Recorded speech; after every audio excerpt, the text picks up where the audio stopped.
Shalom, selamat pagi jemaat Tuhan. Bersyukur kita bisa ada hari ini. Kita mau bersama-sama untuk beribadah, untuk memuji, memuliakan nama kita. Memuji, memuliakan Yesus, Raja di atas segala Raja, Tuhan dari segala Tuhan. Dan sebelum kita memulai ibadah kita pagi hari ini, yuk bersama-sama kita mau memulainya di dalam doa. Mari kita berdoa. Tuhan Yesus, sungguh luar biasa Tuhan kami boleh ada hari ini. Kami mengucap syukur Tuhan. Dan berterima kasih, apapun keadaan kami, apapun mungkin beban yang kami miliki, segala tantangan yang kami hadapi dalam kehidupan kami mau letakkan pagi hari ini Tuhan di bawah kaki salib-Mu. Kami meletakkan Tuhan, kami meletakkan beban kami, kami meletakkan semua beban pikiran, mungkin masalah yang kami hadapi, kami serahkan Tuhan dalam tangan-Mu. Kami juga mau minta ampun Tuhan untuk dosa kami yang kami mungkin berbuat sengaja maupun tidak sengaja. Ampuni kami Tuhan. Kami percaya darah-Mu itu Tuhan yang menghapuskan segala dosa kami. Terima kasih Tuhan Yesus. Kami sungguh mengucap syukur. Pimpin ibadah kami pada pagi hari ini dari awal pertengahan sampai akhir. Dan biarlah Engkau disenangkan. Biarlah nama Yesus boleh ditinggikan. Dan kami boleh diubah dari dalam keluar. Terima kasih Tuhan. Berkati semua perangkat yang kami pakai. Sehingga semua bisa berjalan lancar tanpa ada masalah. Terima kasih di dalam nama Tuhan Yesus Allah kami yang hidup. Kami bersama-sama berdoa dan mengucap syukur. Mari bersama kita katakan amin. Haleluya. Puji Tuhan. Saudara pasti tahu hari ini hari apa? Hari Valentine. Ya. Kalau untuk itu saya mau ajak kita semua, ya, kita lambaikan tangan kita. Saudara ikuti saya. Ya. 1, 2, 3. Iya. Puji Tuhan. Kita semua diciptakan Tuhan, dikasih oleh Tuhan supaya kita juga jadi terangnya dan supaya kita juga menunjukkan kasihnya buat orang lain. Kalau ada saudara ada di sekeliling saudara yang ada orang-orang sekeliling Anda, kasih hatinya. Yuk, mari bersama-sama kita mau bangkit berdiri, bangkit berdiri bersama-sama, kita mau menyanyi, memuji, memuliakan nama Tuhan. Haleluya. Haleluya. Mari kita bangkit berdiri, kita mau bertepuk tangan, kita mau menari, melompat buat Tuhan. Kita mau nyanyikan bersama-sama. Bersyukurlah.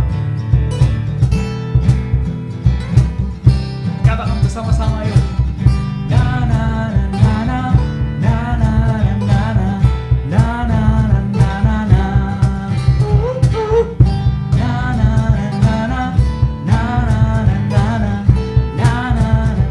na. Haleluya. Haleluya, ku memuji-Mu Tuhan, karena kasih-Mu tak berkesudahan. Dengan bernafas memuji Sang Raja, di atas gunung dan di dalam samudra. Tanganku ku angkat padamu, mensyukuri rahmat yang Kau beri. Kakiku melompat bagimu, sebab nama-Mu baru setiap pagi.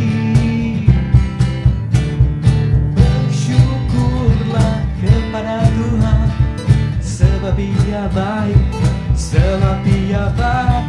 bahwasanya untuk selamanya. Kasih setianya, na na na na na na na na na. Ayo kita tepuk tangan, kita mau puji nama Tuhan. Katakan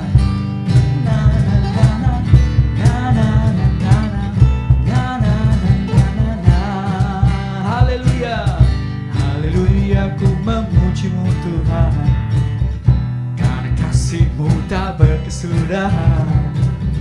Yang bernafas memuji Sang Raja, di atas gunung dan di dalam samudra.